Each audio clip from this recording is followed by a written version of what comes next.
But if your attention goes higher, say my attention is, I am only nothing but charity. I mean, what am I?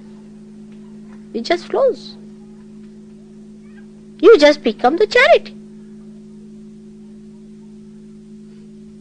So the difference between a person who is a realized and a not realized is this, that the attention which was giving myth as reality to you is gone now, is gone higher.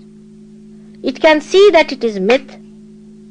Attention can clearly see that it is myth, and you can see that yourself, and you can remove yourself from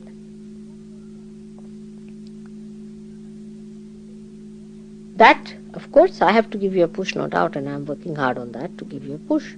But you should also know that mythical things must be dropped out. Otherwise you will not grow. All mythical things must be dropped out. And the best way to do it is to be in thoughtless awareness. Because as soon as you transcend these three gunas, you become thoughtlessly aware. You have to cross Agya. Once you cross Agya, these three gunas, absolutely you go into a state where you are gunatit, you are beyond gunas. So you do not deliberately do anything, but it just works out. So now for you, because you are enlightened now, is to understand that our attention has to move higher and higher at a higher space. Now actually what has happened in realization? Your Kundalini has risen and has come up. Just like you can say a small thin hair, one hair, say, and that has broken your sastra, and now the grace is flowing into it. But it's a very small movement that has taken place, of course, which is a very difficult movement, no doubt, but it has taken place. Now, you have not expanded like this. Your chakras are only pierced in the center. But the rest of the attention is still intact. Actually, it is so intact that you don't even feel that it is pierced. Now you have to expand that. Open it out so that more strands of Kundalini can rise. And your attention, which is in these centers, expands. By expansion, it drives out all that is mythical on the sides. On every center, we have our attention, which is being enlightened in the center through this light passing through. But light is too small for the darkness that you have collected. Especially for people of the West, I would say your confusions, you must get rid of them. But still you identify, because if I ask you anything, how are you? Means what? Means you are still confused. Alright? Confusion should go. One confusion was there, that this is realization or not. I hope that's over now with you people. At least now you believe it is self-realization. I had to tell people, no, you are self-realized now. You are. Still they would jump up like Jack in the box. You see, they'll say, no, we are not mother. How do you say this is realization? We expect this out of realization, that out of realization. That will be flying out of the door if you are realized, or something nonsensical like that. Thank God, these ideas have gone away. But when we are realized, there is light that has come in us. We have to grow it only by separating our attention from the myths. It is all mythical. I also play with you, because unless and until you are sure, I am not going to give you a wrong idea about yourself. I want to see how far still your attention is moving.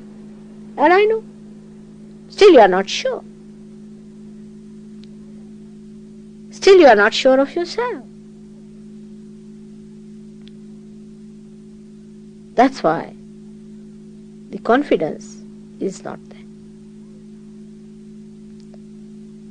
First of all, you have to learn how to drive. Then you are tested. There will be 5 stones put together. The distance will be only that hardly a car can pass through, and the fellow will say you bring it zigzag. And you cannot do it. Why? That's how he makes you a master. The mastery of your attention will come when you will start seeing that it is all a myth. That upsets you. It's all a myth that upsets you. Just throw it away. Just throw it away and understand that you are the eternal attention. That you are the eternal life. That only thing that keeps you away from it is ignorance. And the ignorance is too simple to understand, that you have accepted myth as truth. Just drop it. It's all myth. You'll be amazed how your attention will rise. And you'll see all these nonsensical things which used to frighten you or to elate you will drop out. And you'll just smile at it. And then only you are going to enjoy yourself fully, because your attention will be completely drenched into the bliss of self.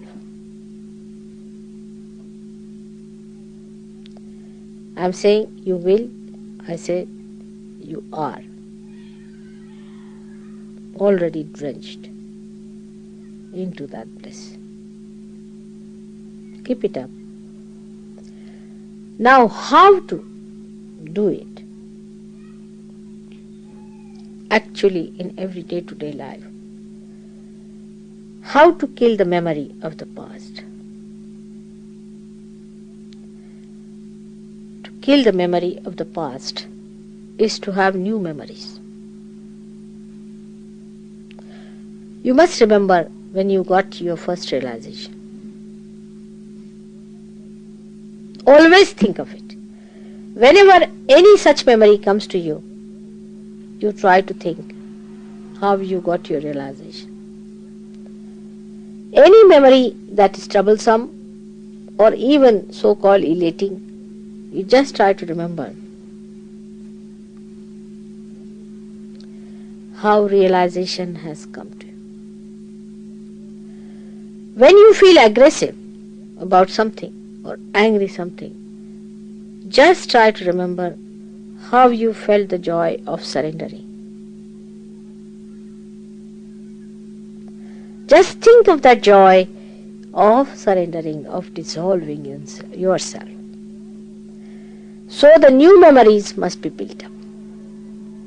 If you start building up new memories, then you will start collecting moments to establish other moments which have such memories. Like a memory when you try to help somebody. You raise the Kundalini of someone. Now the problem would be when you will be raising the Kundalini of others, you will be in thoughtless awareness. There won't be any thought. And thought is the only thing which impresses.